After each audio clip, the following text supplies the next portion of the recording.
구매하시게 된 이유가 어떻게 되시나요? K3, K5 밸류 플러스 트림 선택하신 이유, M카 들어가서 보시면 아시겠지만 1.6 디젤이나 터보 모델 같은 경우에는 장점은 뭐가 있을까요? 아반떼 MD에 비해서 고속주행 안정성이 아반떼 MD 때 지적됐던 피스텔 형상을 실외 디자인이 전면부 보시게 되면 연비 어떤가요? 시내 주행만 했을 경우에는 단점은 결함 이슈가 결함이 유명한 토션빔이 운전 그 자체에 나 천천히 넘었잖아 방금. 옵션 장난질이 조금 크루즈 컨트롤 버튼인데요. 예? 이거는 전 용납할 수 없습니다.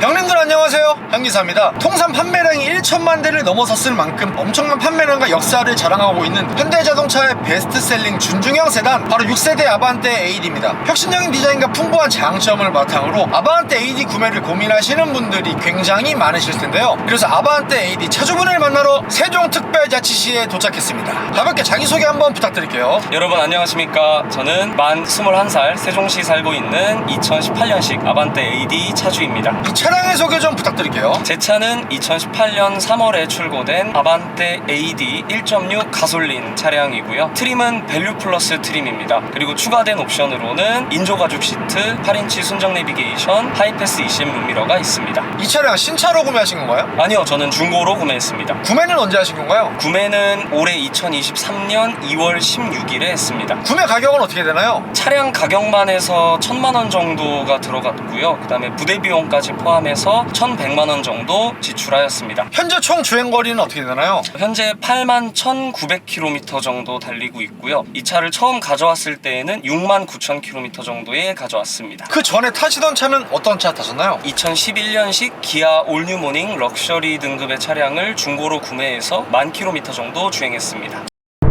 아반떼 AD를 구매하시게 된 이유가 어떻게 되시나요? 제가 기존에 타던 올뉴모닝 차량이 교통사고로 인해서 폐차를 하게 되었는데요. 크게 다치시진 않으셨나요? 네, 다행히 다치지는 않았습니다. 그런데 경차다 보니까 사고에 대한 두려움이 조금 생기더라고요. 그때 좀 이제 안전성에 대해서 약간의 위협이 살짝 느껴졌나요? 그쵸, 저 네. 조금 과장하자면 강 밑으로 떨어질 줄 알았습니다. 그래서 사고 때문에 전 안전에 대한 생각을 좀 하게 되어서 경차보다는 윗급의 차량을 알아보게 되었고, 그래서 제가 대학생이다 보니까 차량 유지비가 아주 중요한 요소로 작용을 했는데요. 제가 기존에 탔던 올뉴모닝 차량이 실내외가 상당히 올드했습니다. 그래서 저는 실내외 디자인이 조금 세련된 차를 같이 찾고 있었습니다. 그러던 와중에 가성비와 디자인까지 두 마리 토끼를 모두 잡은 우리나라 대표 준중형 세단 아반떼 AD를 선택하게 되었습니다. 그리고 이 차량 트림이 굉장히 다양한데 밸류 플러스 트림 선택하신 이유 있을까요? M카 들어가서 보시면 아시겠지만 밸류 플러스 트림의 매물이 가장 많습니다. 요 트림이 제일 많아요? 네, 압도적으로 많더라고요. 그리고 많은 분들께서 이 밸류 플러스 트림이 신차로 나왔을 때 굉장히 가성비 있는 트림 같다 이렇게 말씀을 많이 해주셨고, 실제로 판매 대수도 굉장히 많았습니다. 그래서 어차피 가성비 있게 선택을 하는 거면 굳이 모던이나 프리미엄 등급까지 올리는 것보다는 가성비 있게 밸류 플러스 트림 딱 사는 게 알맞지 않을까 해서 고르게 되었습니다. 그리고 차주님께서 1.6 가솔린 모델로 구매를 하셨는데 1.6 디젤이나 1.6 가솔린 터보 모델은 고민 안 해보셨나요? 네, 저는 고민하지 않았습니다. 왜냐면 1.6 디젤 같은 경우에는 저는 디젤차 특유의 진동 소음을 좋아하지 않고요. 그 다음에 아무래도 디젤차면 관리를 하는 데 있어서 조금 어려움이 있지 않을까 생각을 해서 배제를 하게 되었습니다. 그리고 아반떼 스포츠라고 부르는 1.6 터보 모델 같은 경우에는 일단 1.6 가솔린 모델보다 차량 가격도 훨씬 비쌌고요. 아무래도 터보차이다 보니까 자연흡기 AD 모델보다는 유지관리 측면에 있어서 조금 불리한 측면이 있지 않을까 해서 배제하게 되었습니다. 그리고 많은 분들께서 아시겠지만 아반떼 스포츠에는 그 유명한 7단 건식 DCT 미션이 들어가는데요. 이 친구 굉장히 유명해요. 아주 유명합니다. 아주 나쁜 쪽으로 유명해요. 예, 그렇습니다. 그리고 저희 아버지께서는 아반떼 스포츠하고 같은 파워트레인이 들어가는 벨로스터 JS 1.6 모델을 운행을 하고 계시는데요. 아버님께서 굉장히 신세대 아버님이세요. 아, 그쵸. 네. 네.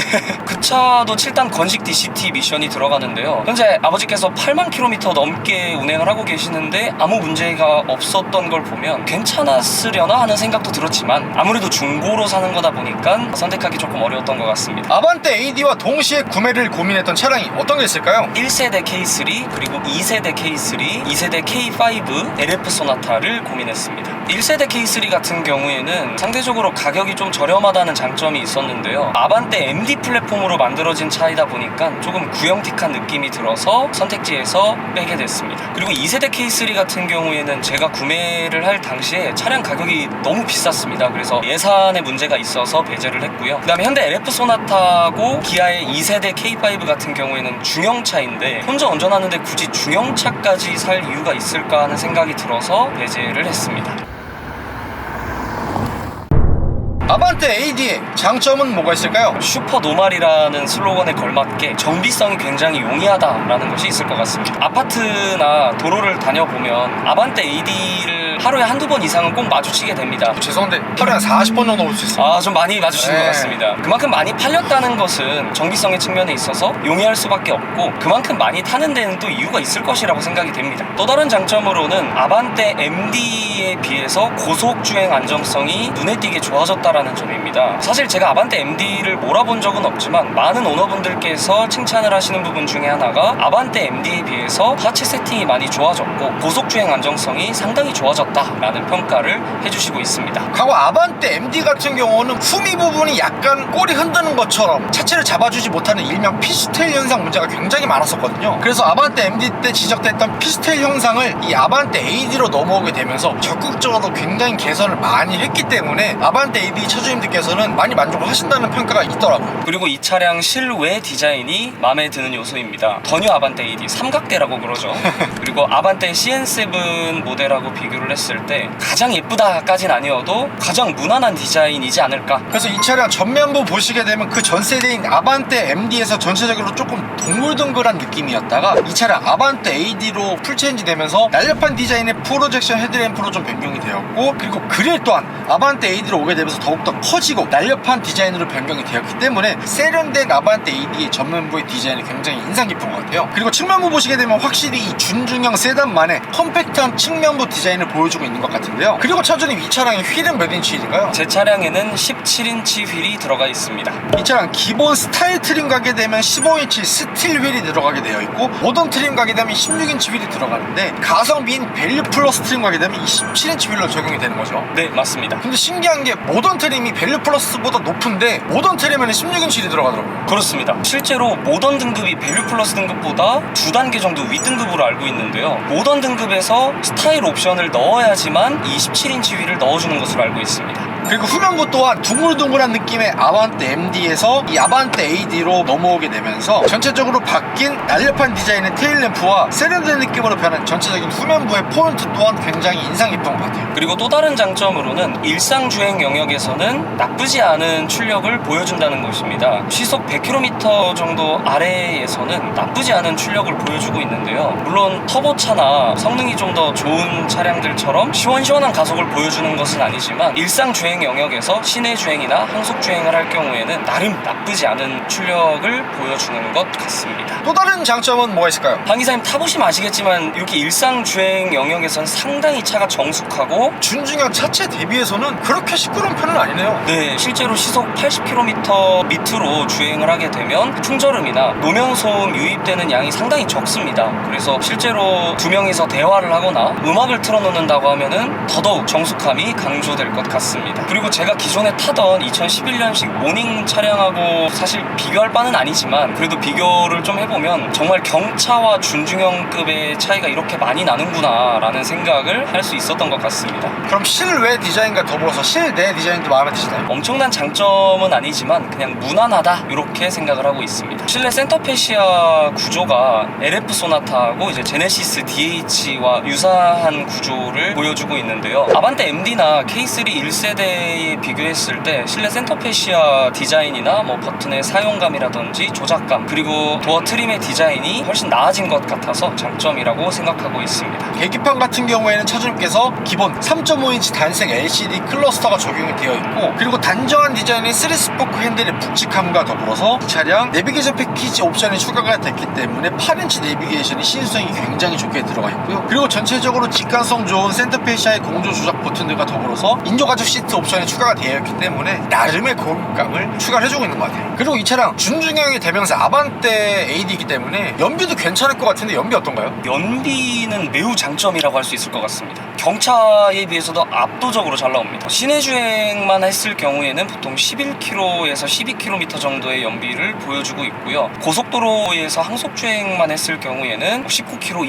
20km까지도 어렵지 않게 나오는 것 같습니다. 그리고 저는 보통 집과 학교를 많이 왕복을 하는데요. 세종시 보람동에서 공주시 봉황동까지 21km 정도 운전을 하게 되면 연비 생각 안 하고 타도 보통 17km 내지 18km 정도까지는 연비가 나오는 것 같습니다. 그럼 차주님의 평소에 운전 스타일은 어떤 편이세요? 저는 아무래도 작년에 사고가 좀 났었다 보니까 천천히 느긋하게 운전하는 편입니다. 그리고 평소에 어떤 모드로 주행하시는 편이세요? 제 차량에는 노말 모드, 에코 모드, 스포츠 모드 이렇게 세 가지가 있는데요. 저는 주로 노말 모드로 놓고 주행을 하고 있습니다. 사실 에코 모드로 놓고 주행을 해봤는데요. 누가 뒤에서 잡아당기는 것 같은 느낌이 들더라고요. 그런데 진짜 에코 모드인가 해서 연비를 계산을 해보면 노말 모드하고 그렇게 차이가 나지도 않습니다. 그럴 네. 바엔 조금 더 시원시원하게 주행하자 해서 노말 모드로 주행하고 있습니다. 그리고 차주님께서 일반 공도랑 고속도로 항속 주행 운행 비율은 몇 대 몇 정도 될까요? 시내 주행 3, 고속도로 항속 주행 7 정도 되는 것 같습니다. 그러면 그렇게 했을 때 복합 평균 연비는 몇 정도라고 볼 수 있을까요? 제가 이 차를 13,000km 정도 운행을 하면서 연비 초기화를 한 번도 안 했는데요. 지금 계기판 트립상 17.0km 정도 뜨는 것 같습니다. 그리고 제가 보통 주유를 하는 습관은 주행 가는 거리가 50km에서 100km 정도 사이 왔다 갔다 할 때 일반유 40리터씩 주유를 하고 있습니다. 그래서 주유를 하게 되면 리터당 1,500원 기준으로 6만원 정도의 유류비가 나오는 것 같습니다. 그럼 그렇게 넣으시면 가득 차나요? 완전 가득까진 아니지만 얼추 가득 차는 모습을 확인할 수 있습니다. 그렇게 해서 40리터를 주유하게 되면 평균적으로 주행 가는 거리가 600에서 650km 정도 늘어나는 것 같습니다. 바닥에서 완전 가득까지도 넣어보셨나요? 가득 넣게 되면은 7만원 정도가 들어가는 것 같고요. 그렇게 가득 넣게 되면 총 주행 가는 거리가 720km에서 750km 정도까지 늘어나는 걸 확인할 수 있습니다. 또 다른 장점으로는 풍부한 옵션인 것 같습니다. 이 장점은 밸류 플러스 트림에 한정되어 있기는 한데요. 이 가격대에서의 준중형 차량들을 비교를 해보면 후측방 경보장치인 BSD, 17인치 휠, 그리고 슈퍼비전 계기판이 들어가 있는 차량이 흔치 않습니다. 그렇지만 이 아반떼 ED 밸류 플러스 트림은 그런 옵션들까지 모두 포함이 되어 있어서 아주 만족스럽습니다. 제가 특히나 만족하는 옵션 중에 하나가 바로 이 8인치 표준형 5세대 내비게이션입니다. 실제로 많은 분들께서 순정 내비게이션은 불편해서 잘 사용하지 않는다 뭐 이렇게 말씀을 해주시는데요. 저는 실제로 이 순정 내비게이션을 많이 사용해서 주행을 하고 있고요. 실시간 교통정보를 반영해서 거의 가장 최적의 경로를 안내를 해주고 있습니다. 물론 T맵이나 뭐 카카오 내비나 뭐 네이버 내비에 비하면 조금 전체적인 인터페이스가 약간 구형이기는 하지만 실사용하는 데 있어서는 전혀 불편함이 없을 정도로 만족을 하고 있습니다. 그리고 그와 더불어서 이 차는 애플 카플레이를 지원을 하고 있는데요. 기존에 타던 올류모닝 같은 경우에는 블루투스 연결만 됐습니다. 심지어 핸들 리모컨으로 노래 넘기기조차 안 되던 차량이었습니다. 그러다 보니까 애플 카플레이 기능을 정말 유용하게 사용을 하고 있고요. 핸들 리모컨과의 연동성도 상당히 좋은 점인 것 같고요. 있고요. 그리고 기본 스피커의 음질이 꽤나 괜찮다라는 점입니다. 많은 오너분들께서 인정을 해주고 계신데요. 사실 JBL 스피커 옵션을 넣을 수가 있습니다. 그런데 제 차량은 JBL 스피커가 들어가 있지 않은 스피커 6개짜리 기본 옵션인데요. 물론 이 JBL 스피커나 오디오 튜닝을 하신 분들의 음질에 비할 바는 아니지만 음악을 들어보면 저음 영역에서의 베이스 소리도 꽤나 탄탄하고요. 중음과 고음 영역에서의 이 선명한 음질도 나쁘지 않은 품질을 보여주고 있습니다. 또 다른 장점으로는 넓은 실내 공간 그리고 넓은 트렁크 공간이 있을 것 같습니다. 넓다고요?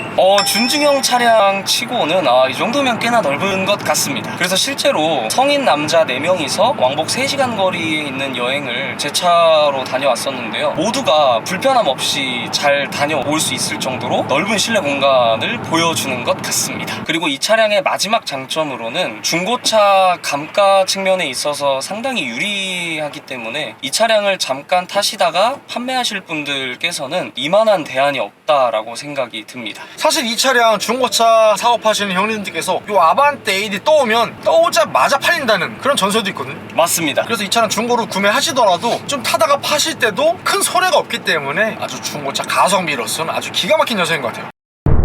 아반떼 AD의 단점은 뭐가 있을까요? 아반떼 MD에서부터 GDI 엔진이 들어가게 됐습니다. 그래서 아반떼 MD 같은 경우에는 GDI 엔진의 결함 이슈가 있었는데요. 아반떼 AD 같은 경우에는 개선된 132마력형 GDI 엔진이 탑재되었다고는 하지만 GDI 엔진이라는 특성상 이 결함 문제에서 자유로울 수는 없을 것 같습니다. 그럼 GDI 엔진 결함이 뭐 대체 뭔가요? 주행을 하다 보면 엔진 오일이 감소한다라는 이슈가 있다고 하더라고요. 차주는데 엔진 오일 감소 이슈가 당첨됐나요? 저는 다행히 당첨되지 않았습니다. 확인 좀 해보셨어요? 엔진 오일 교체 2번을 하면서 같이 정비를 봤었는데요. 엔진 오일이 감소하거나 엔진 오일 양이 부족하다 이런 증상은 확인할 수 없었습니다. 굉장히 미소가 떠나지 않는데?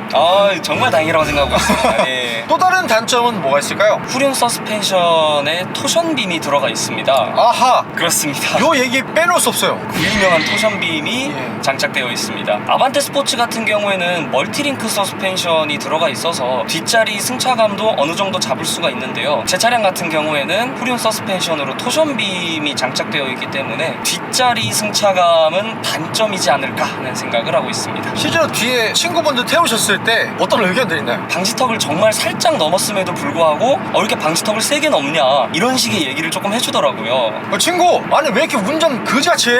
나 천천히 넘었잖아 방금. 아니 뒤에 있다 날아갈 뻔했다고. 그리고 또 다른 단점으로는 한기사님 지금 보시면 아시겠지만 실내에 플라스틱이 너무 많습니다. 솔직히 얘기해도 돼요? 네. 요새 나오는 모닝보다 더 플라스틱 많은 것 같습니다. 네, 그런 것 같습니다. 제가 사실 며칠 전에 제주도에서 캐스퍼를 렌트해서 운전을 해봤는데요. 캐스퍼 같은 경우에는 실내가 그래도 인조 가죽으로 좀 덮여 있고 이 아반떼 AD보다는 조금 더 고급스럽게 되어 있었습니다. 그래서 이렇게 플라스틱이 조금 덕지덕지 붙어 있다라는 점은 좀 아쉬운 것 같습니다. 최근에 보시면 이제 벤틀리 영상 핫하잖아요. 그렇습니다. 아반떼 AD? 어이가 없네 개새끼가.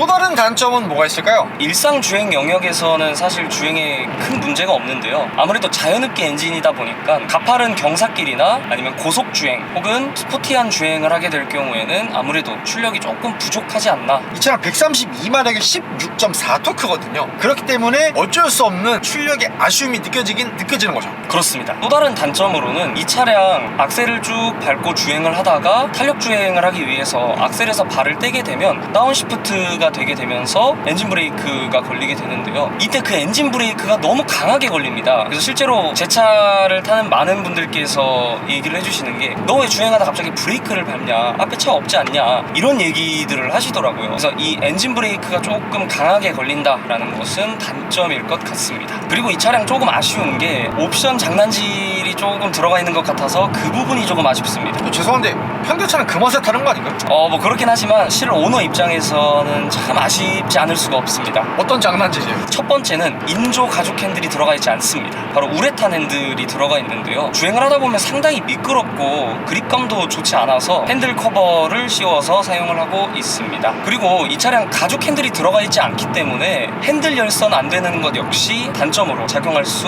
있을 것 같고요. 그리고 사실 오토 에어컨하고 통풍 시트가 빠져 있다라는 점도 조금 아쉽습니다. 통풍 시트 없으면 여름 어떻게 버텨요?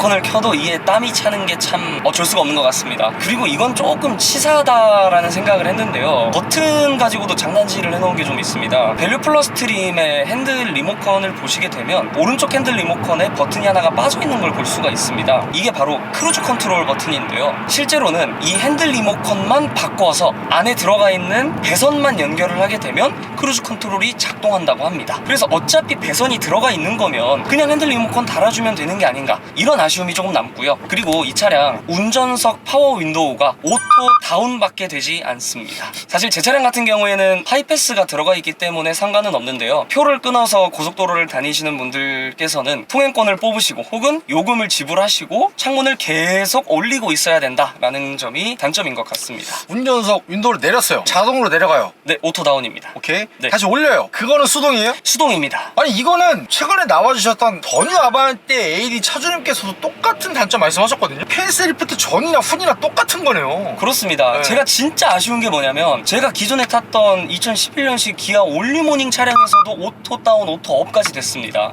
예? 그런데 이 2018년식 아반떼 AD에서 오토업이 안 된다? 이거는 전 용납할 수 없습니다. 모닝 친구에도 넣어줬는데 이거 모냥 빠지게 올릴 때 그냥 수동으로 꾹 누르고 있어야 된다. 그렇습니다. 이게 정말 어이가 없는 게 오토업을 누르면 보통 따닥하고 올라가잖아요. 근데 얘도 따닥 올라가긴 하거든요. 근데 뭔가 배선을 하나 빼놨는지 오토로 안 올라가더라고요. 따닥 하더라도 계속 올려야 된다. 그리고 옵션에서 하나 마지막으로 아쉬운 점이 있다면 긴급 제동 장치 같은 안전 사양이 모던 등급부터 선택되게 해놨다는 것입니다. 사실 요즘 신차 출고되는 것들을 보면 가장 하위 트림에서도 안전 관련 옵션은 넣어주는 것으로 알고 있는데 이 아반떼 AD 같은 경우에는 안전 옵션에 대해서는 조금 짜지 않았나, 이런 아쉬움이 남습니다. 그리고 단점이라기보단 조금 아쉬운 부분이 있는데요. 아무래도 현대자동차의 베스트셀링 준중형 세단인 만큼 정말 너무 많이 돌아다닙니다. 심지어 저희 아파트, 저희 동에서만 이 하얀색 아반떼 AD가 2대가 더 있어요. 한 번은 그래서 제가 차 문을 열기 위해서 스마트키 버튼을 딱 눌렀는데 반응을 안 하더라고요. 그래서 왜 안 눌리지 하고 차 키가 방전이 됐나 하고 보니까 제 차가 아니더라고요. 다른 차 앞에서 누르실 거예요. 다른 차 스마트키 버튼을 누르고 있었던 겁니다. 희소성을 중요하게 생각하시는 분들에게는 단점으로 작용할 수 있을 것 같습니다. 아반떼 AD 한 달 유지비는 어떻게 되나요? 일단 보험료 같은 경우엔 제가 아직 나이가 어리다 보니까 보험료가 많이 비싼 편인데요. 그래서 아버지 밑으로 보험을 들어서 타고 있습니다. 그래서 1년에 170만 원 정도 보험료를 내고 있습니다. 그럼 아버님 밑으로 안 들고 단독으로 들었을 때 보험료 얼마인가요? 무슨 나오죠? 해봤는데요. 무슨 나오죠? 400만 원이 조금 넘었던 걸로 기억을 하고 있습니다. 400만 원이요?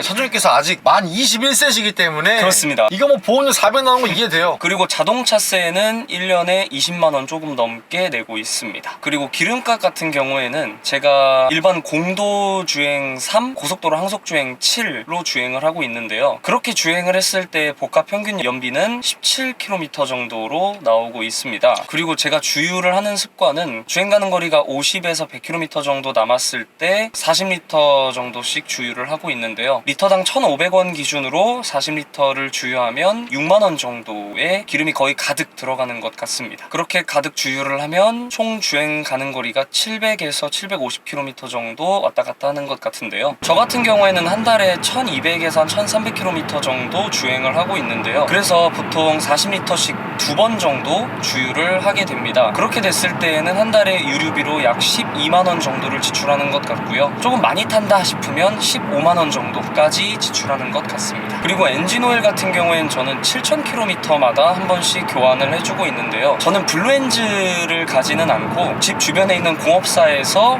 엔진오일을 교체하고 있습니다. 그렇게 교체를 했을 경우에는 5만원 정도의 교체 비용이 나오는 것 같습니다. 그리고 제가 조만간 미션오일도 교환 예정인데요. 제가 자주 가는 공업사에서 가격을 알아본 결과 10만원대 초반으로 교환할 수 있는 것으로 알아보았습니다. 아반떼 AD를 구매하신 걸 후회하시지 않나요? 네, 저는 한 번도 후회해본 적이 없습니다. 이 차량을 구매하면서 대학교 졸업할 때까지만 타고 그 이후에는 다른 차를 타봐야겠다라고 마음을 먹었었는데 막상 차를 관리해보고 운행을 해보면서 차가 정말 마음에 들고 대학교 졸업을 한 이후에도 이 차량을 계속 운행하고 싶다라는 생각이 들 정도로 만족감을 주는 것 같습니다. 마지막으로 하고 하고 싶으신 말씀 있으실까요? 이 아반떼 AD는 무난한 디자인, 저렴한 유지비, 그리고 정비의 용이성까지 많은 부분에서 장점을 가지고 있는 차량인 것 같습니다. 그리고 자동차를 이동수단으로 생각하시는 분들께는 이보다 더 좋은 차가 필요할까? 라는 생각이 들 정도로 만족감을 주는 것 같습니다. 사실 패밀리카로 사용하기는 조금 어려울 수 있겠지만 혼자 혹은 두 명이서 타기엔 이만한 차가 없겠다라는 생각이 들 정도로 장점이 많은 차량인 것 같습니다. 그래서 저와 같은 대학생분들 그리고 저렴하게 가성비 있게 자동차를 유지하고 싶은 분들께 이 아반떼 AD를 적극 추천드립니다. 구독과 좋아요 살포시 부탁드리고요. 그리고 제가 차주 인터뷰 촬영을 위해 전국 방방곡곡 가고 있으니 아래에 있는 메일 주소로 출연 신청 부탁드리고요. 형님들 오늘도 좋은 하루 되세요.